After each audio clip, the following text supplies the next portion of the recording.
El hombre que abandonó a un bebé con cara de cerdo.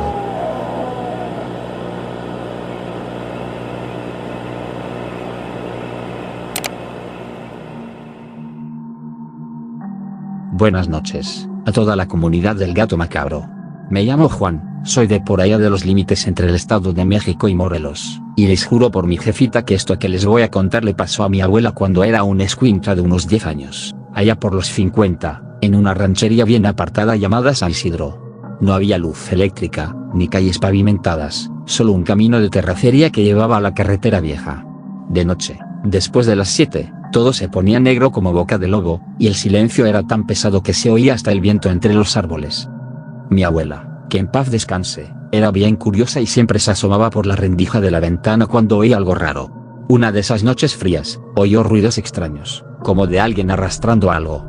Se pegó al vidrio empañado y vio una silueta alta acercándose. Era un hombre, muy alto, con un sombrero que le tapaba la cara, camisa de manta oscura y pantalones que le arrastraban. Iba descalzo.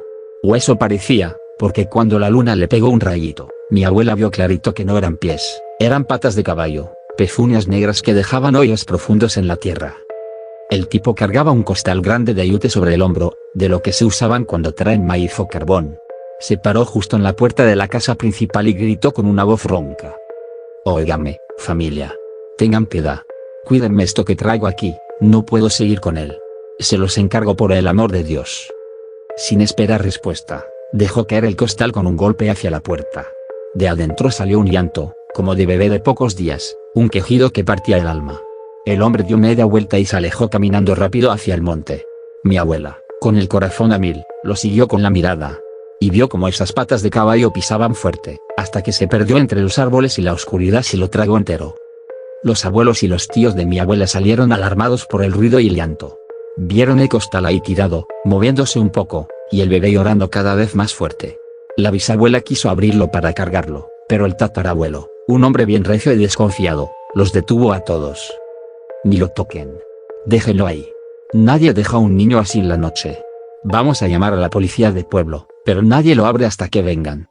En esa época no había teléfonos en las casas, así que mandaron al tío más joven a correr al pueblo a avisar. Mientras tanto, todos se quedaron afuera, en un círculo nervioso alrededor del costal, alumbrándose con un mechero y unas velas. El llanto seguía, desesperado, como si el pobre chamaco se estuviera muriendo de frío. De repente, el llanto se detuvo. Y empezó una risita, como de niño jugando. Luego más fuerte, más grave. Una risa de hombre viejo, podrida, burlona. Mi abuela, que no se había movido de la ventana, vio horrorizada como el costal se abrió solito, como si tuviera vida. De adentro salió gateando una cosa chiquita, con cuerpo de bebé pero la cara era de cerdo. Hocico chato y húmedo, orejitas puntiagudas, ojos negros como carbones, piel rosada arrugada. Y salió corriendo a toda velocidad hacia el monte, sobre sus patitas cortas. Mientras se alejaba, la risa se hizo más lejana pero seguía clarita, como si se estuviera burlando de todos por cobardes. Todos entraron a la casa gritando, atrancaron la puerta con el tranco y las sillas. La risa siguió dando vueltas alrededor de los jacales por horas, como si la cosa estuviera jugando con ellos en la oscuridad. Cuando por fin salió el sol, fueron a ver temblando. El costal estaba vacío. Solo quedaba un olor endemoniado, como a carne podrida, que les dio arcadas a todos. Y en la tierra, huellas chiquitas, de pezuñas de marrano. Desde esa noche, cada luna llena volvían a oír pasos acercándose. Nunca abrían. Se quedaban quietos, rezando el rosario en voz baja, hasta que amanecía. Mi abuela siempre terminaba el cuento con la misma frase: «Gracias a Dios que nadie lo tocó. Porque quien carga esas cosas del diablo, ya no se libra nunca». Y pues eso es, banda de Gato Macabro. ¿Qué harían ustedes si les dejaran un costal así en la puerta? ¿Lo abrirían o llamarían a la poli como mis bisabuelos? Cuéntenme en los comentarios sus historias parecidas o si les ha pasado algo en rancherías solitarias. Cuídense mucho esta noche, no vaya a ser que oigan el llanto de un bebé acercándose. Nos vemos en la próxima. Que la Virgencita los ampare.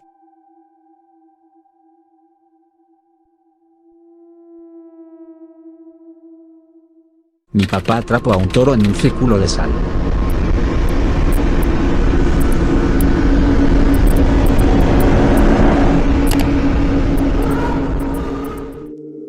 Buenas noches, banda del Gato Macabro. Cuando iba en la secundaria, Mi papá me llevó a agarrar al diablo que le estaba fregando las tierras. Mi familia es humilde, somos del campo y vivimos felices aquí en una ranchería chiquita. Siempre habíamos sembrado frijol, maíz y calabaza, y la tierra nos respondía bien. Pero hubo una temporada, hace como 15 o 20 años, en que todo se vino abajo. Las plantas salían flacas, amarillas, se secaban aunque les echáramos agua y abono.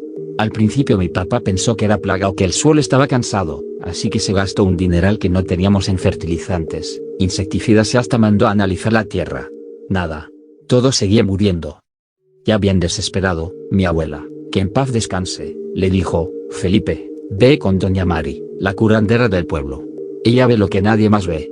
Mi papá al principio se rió, porque él es bien católico y no creía en esas cosas, pero ya no le quedaba de otra. Fue con doña Mari una tarde.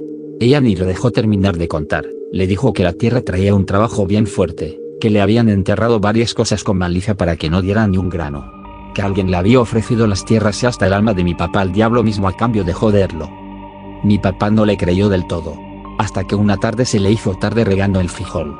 Estaba solo en el terreno, el sol ya se estaba poniendo, cuando de repente oyó que alguien gritaba su nombre a lo lejos, detrás de él: Felipe. Se volteó rápido, pero nadie. Luego la voz sonó al frente, más cerca: Felipe. Después a la derecha, más lejos. Y al último, justo en la nuca, un susurro lento.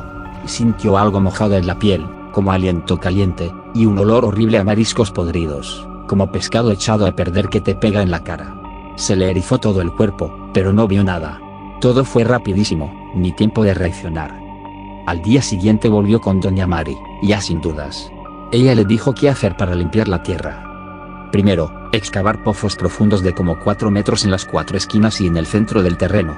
Ahí encontraron cajas redondas de cemento, selladas con algo como brea. No las abrieron, porque doña Mari dijo que era mejor no, pero aseguró que adentro estaban las gentes que habían enterrado. Y que algunas eran personitas, ya saben, de esas que traen cuernos y cola, las que usan para los trabajos más pesados. Eso era lo más poderoso que podían haber enterrado para amarrar la tierra. Después vino la parte más loca, hacer una trampa para el ente que andaba reclamando las tierras. Tenían que trazar un círculo grande de sal, pero escondido bajo la tierra para que no se viera. Mi papá se pararía en el centro y gritaría fuerte: llévame de una vez, si no quieres que yo te lleve a ti. Tenía que retarlo una y otra vez hasta que se apareciera, y una vez que entrara al círculo, la sal lo encerraría. Mi papá lo hizo una noche de luna llena. Gritó y gritó, retando al ser. Algo se materializó frente a él, un ser horrible, parecido a un toro pero parado en 2 patas como hombre. Era alto, más de 2 metros, con piel negra y podrida que se desprendía en pedazos húmedos, como carne en descomposición. Tenía cuernos torcidos y hastiados, hocico ancho con colmillos amarillos goteando baba negra. Lo atrapó en el círculo. Mi papá le dijo: aquí te puedo tener todo el tiempo que quiera. Pero si quieres salir, deja en paz las tierras y devuélveme lo que me quitaste. La cosa al principio se burlaba, reía con una voz ronca y profunda. Pero cuando empezó a amanecer, se puso nervioso, incómodo, como si la luz le quemara. Al final cedió: déjame ir y te cumplo lo que pides. Mi papá rompió el círculo y esa cosa salió corriendo a toda velocidad, se perdió en el monte haciendo ruidos como de coyote aullando. 3 semanas después, los cultivos revivieron. El frijol salió verde, fuerte, sano. Ese año la cosecha fue la mejor en mucho tiempo, hasta sobraron para vender y pagar deudas. Hasta ahorita no sabemos quién fue el que nos hizo la maldad. Pero doy gracias a Dios y a doña Mari que supimos cómo quitarla. Desde entonces mi papá no vuelve solo al terreno después de las 6, y siempre lleva su rosario en el bolsillo. ¿Qué les parece, banda? Historias de brujería rural así me ponen los pelos de punta, porque suenan demasiado reales cuando vienen de la gente del campo. ¿A alguno le ha pasado algo parecido con tierras embrujadas o trabajos enterrados? Cuéntenme en los comentarios, no se guarden nada. Cuídense mucho esta noche, no vayan a oír su nombre susurrado en la nuca.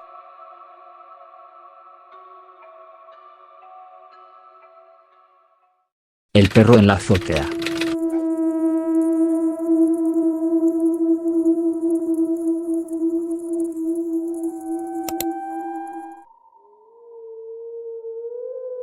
Buenas noches, gato macabro. Les platico algo que mi papá me contó muchas veces. Pasó cuando él era más joven, en una casa humilde de 2 pisos en las afueras de un pueblo en el Estado de México.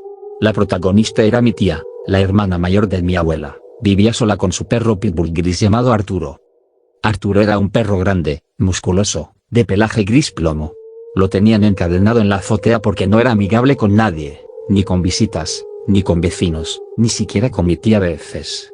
Mordía si te acercabas mucho, gruñía cuando alguien subía las escaleras de metal que daban al techo. Decían que era perro de pelea que habían rescatado, pero la verdad es que nadie se atrevía a soltarlo. Mi tía lo cuidaba, le echaba comida y agua, pero desde lejos. La cadena era larga, pero pesada, con eslabones gruesos que arrastraban por el cemento cuando se movía. Una tarde de lluvia, ya oscureciendo, empezaron a oír ruidos raros en la azotea. Fue como cadenas arrastrándose rápido, como si alguien corriera en círculos. Se oía fuerte, y luego un golpe seco contra los tambos de agua que mi tía guardaba allá arriba para el baño y la limpieza. Pensaron que Arturo se había enredado en la cadena, pero el ruido no paraba. Era constante, ansioso, como si estuviera desesperado por algo. Mi papá estaba en la planta baja con sus primos, se miraron todos, pero nadie se animaba a subir de una vez. Pasaron unos minutos y mi tía, que era la dueña de la casa, dijo, voy a ver qué pasa con ese maldito perro. Subió las escaleras de metal despacio, con una linterna en la mano porque ya estaba oscuro. Los demás se quedaron abajo, escuchando. Pasaron menos de 5 minutos cuando se escuchó un grito horrible, un alarido de puro terror, seguido de un golpe, como si algo pesado cayera. Luego, silencio. Salieron corriendo. Al llegar al patio vieron a mi tía tirada en el suelo, toda mojada, desmayada, con líquido rojo saliendo de la cabeza. Alrededor de ella estaban los tambos de agua volcados, el agua regada por todo el piso, mezclada con el lodo. La cadena de Arturo seguía ahí, pero el perro no se veía cerca. La metieron con cuidado, la llevaron al doctor del pueblo. Tardó días en despertar, y cuando por fin pudo hablar, con voz débil y los ojos muy abiertos, contó lo que vio. Subió y vio a Arturo de espaldas, parado en medio de la azotea. El perro estaba parado en 2 patas como un humano. Mi tía se acercó un poco y dijo, ¿qué pasa, Arturo? En ese momento el perro se quedó inmóvil, pero luego giró la cabeza despacio. Y cuando la vio directo, volvió a su posición normal, como si se hubiera dado cuenta de que lo estaban observando. Mi tía se quedó aterrada. Arturo volteó completo y ella lo vio bien, los ojos del perro ya no eran cafés ni negros normales. Estaban completamente negros, sin blanco, sin pupila, como 2 pozos de tinta que absorbían la luz de la linterna. Entonces Arturo empezó a caminar hacia ella, erguido como hombre, con las patas delanteras colgando como brazos. La cadena se arrastraba detrás, haciendo ruido. Mi tía gritó del espanto, se hizo para atrás sin mirar, tropezó con uno de los tambos llenos de agua que estaban en la orilla de la azotea. Y cayó. Los tambos se volcaron con ella, le cayeron encima de la cabeza y el cuerpo. Por eso quedó toda mojada y golpeada. Dice que mientras caía, oyó al perro gruñir, como una risa. Después de eso, mi tía nunca volvió a ser la misma. Quedó mal de la cabeza, hablaba sola, se asustaba con cualquier ruido. La familia decía que fue por el susto y el golpe en la cabeza, que perdió la razón. Pero mi papá siempre pensó que fue algo más. Unos días después, cuando mi tía ya pudo contar todo, subieron a la azotea para eliminar al perro porque ya decían que era un brujo, un nahual o algo enviado para hacer daño. Pero cuando llegaron, Arturo estaba acostado en su rincón, quieto, con los ojos cerrados, como si estuviera dormido. Lo tocaron, estaba frío, tieso. El perro ya estaba muerto desde antes de que mi tía subiera. Nadie sabe desde cuándo. La cadena estaba suelta, pero no rota. No había líquidos raros, no había pelea. Solo un perro sin vida. Y mi tía diciendo que lo había visto caminar en 2 patas con ojos negros. Mi papá jura que a veces, cuando llueve, todavía se oyen cadenas arrastrándose allá arriba. Pero ya no hay perro. Y mi tía, hasta que murió años después, repetía, no era Arturo. Era otra cosa.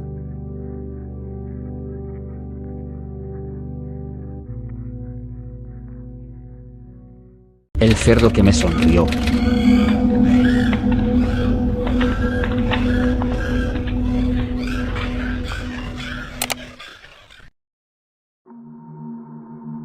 Hola gato macabro.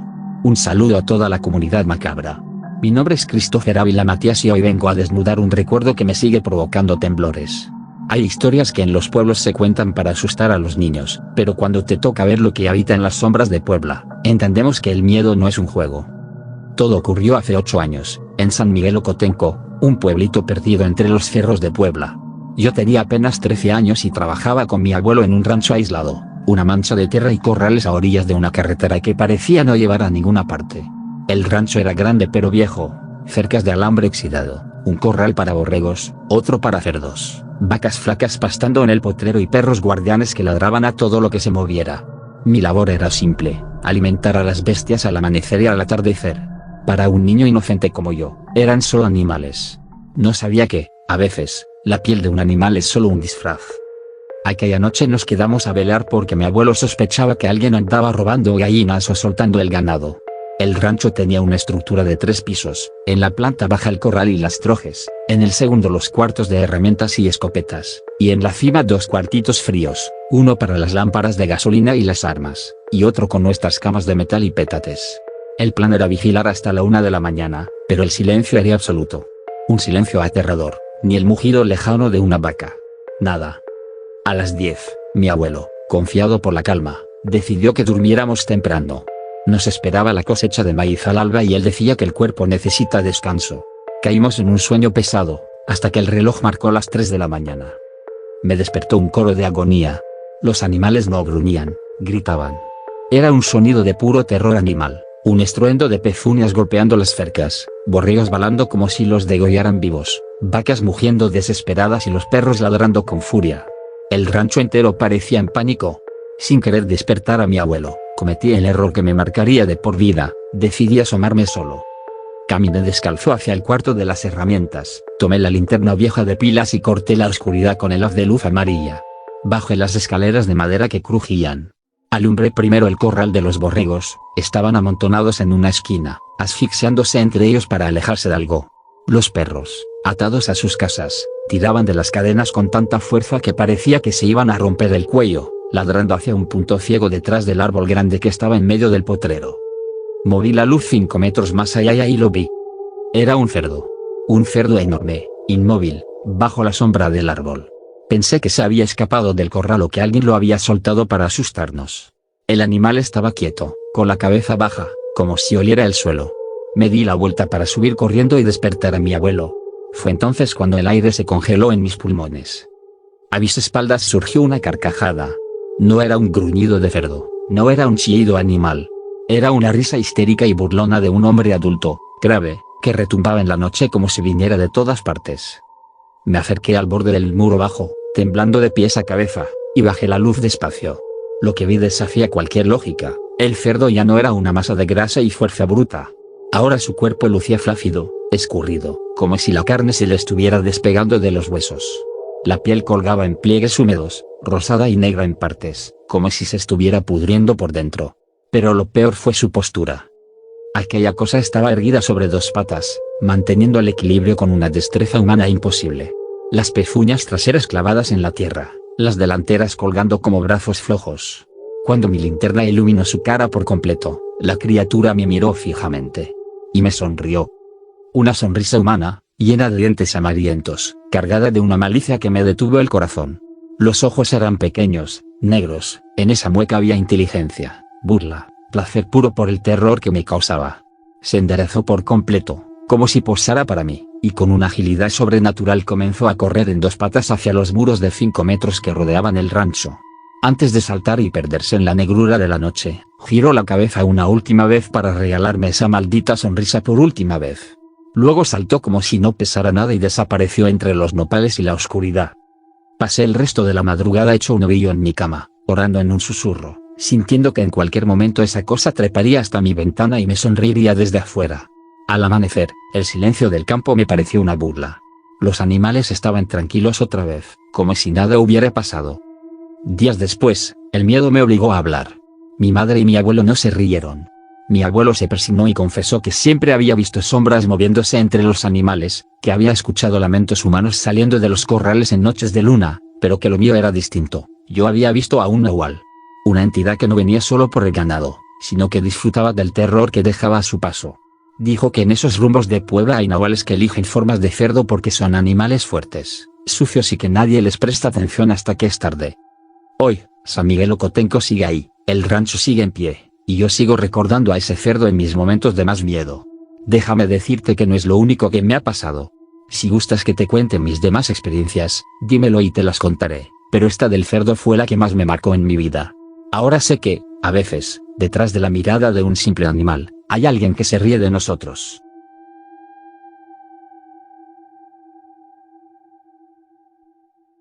La mujer que fue llevada por el sombrerón.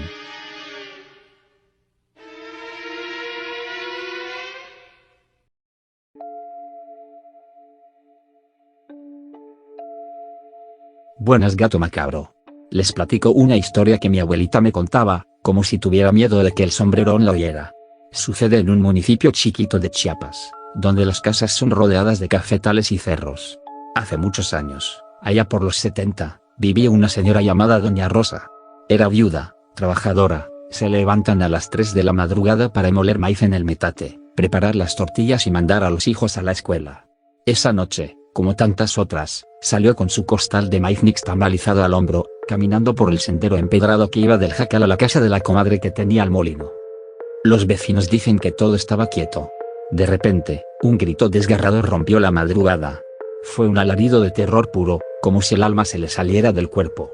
Los perros ladraron en cadena, las luces de petróleo se encendieron en las ventanas, y la gente salió corriendo con machetes y velas. En el camino encontraron el costal volcado, el maíz regado como lágrimas blancas sobre la tierra húmeda, y huellas grandes, profundas, como de botas con espuelas. Pero no había nadie. Arriba, en lo alto del cerro, algunos juran que vieron una silueta alta, humanoide. Se la había llevado volando. Doña Rosa desapareció esa noche, y el pueblo la lloró como muerta. Pasaron los años, la buscaron en ríos, en barrancos, hasta en cuevas lejanas. Nada. 10 años después, una mañana fría, Doña Rosa apareció de nuevo. Caminaba tambaleante por el mismo sendero, flaca hasta los huesos, la piel pegada al esqueleto, el pelo largo y enredado como raíces secas, los ojos hundidos y vacíos. Los vecinos la rodearon, le dieron agua, tortillas, le preguntaron 1000 veces, ¿dónde estabas, comadre? ¿Quién te trajo de vuelta? Ella, con voz ronca y quebrada, solo dijo, me trajo mi hijo. Mis hijos me trajeron. Poco a poco, entre sollozos y rezos, contó lo que le había pasado. Esa madrugada, mientras molía maíz, sintió una presencia detrás. Se volteó y ahí estaba el sombrerón, solo la miró con ojos que brillaban como carbones, la levantó como si no pesara nada y se la llevó volando por el aire, hasta una cueva profunda en el corazón del cerro. Allá adentro, la obligó a tener relaciones con él. No fue amor, fue algo oscuro, forzado, maligno. De esa unión nacieron pequeños demonios, criaturas chiquitas, con piel negra, ojos rojos, cuernos incipientes y colas delgadas. Hablaban como niños pero con voces graves, reían como hienas y se alimentaban de restos humanos que el sombrerón les traía de los cementerios o de viajeros perdidos. Doña Rosa sobrevivió a duras penas, comiendo lo que ellos le daban, viviendo en la oscuridad de la cueva, perdida en el tiempo. Sus hijos demonios crecieron rápido, y un día, cuando ya eran lo suficientemente fuertes, le dijeron, madre, te llevamos de vuelta, pero no digas nada malo de nuestro padre. La trajeron de regreso esa madrugada, la dejaron en el camino y desaparecieron en la niebla. Doña Rosa llegó a su casa, pero no duró mucho. A los pocos días, perdió la vida, sola en su cama, con una sonrisa extraña en la cara y los ojos abiertos como si aún viera a sus hijos demonios rondando. El pueblo la enterró rápido, pero desde entonces, dicen que en las noches se oyen risitas infantiles en el cerro, y a veces algo enorme pasa volando bajo, sin cuerpo, solo sombras. Y no es solo una versión. En Chiapas cuentan que hay dos tipos de sombrerón, el alto, y el chiquito, más travieso y maligno, que entra a las casas de noche, enciende fogatas en la sala sin quemar nada, se sienta a calentarse las manos y deja un olor a azufre. Por eso, desde hace generaciones, la gente pone cruces grandes en las montañas, en las esquinas de los caminos, en las entradas de los pueblos, para alejarlos, para que no entren, para que no se lleven a nadie más. Mi abuelita siempre terminaba diciendo, no salgan solas de madrugada, porque el sombrerón elige a quien quiere, y una vez que te ve, ya no te suelta. Gracias a Dios que en mi familia nunca nos tocó, pero en Chiapas, en esos municipios apartados, la historia de Doña Rosa se cuenta todavía. Y algunos juran que la han visto caminar por los cafetales, flaca y sonriente, buscando a sus hijos demonios.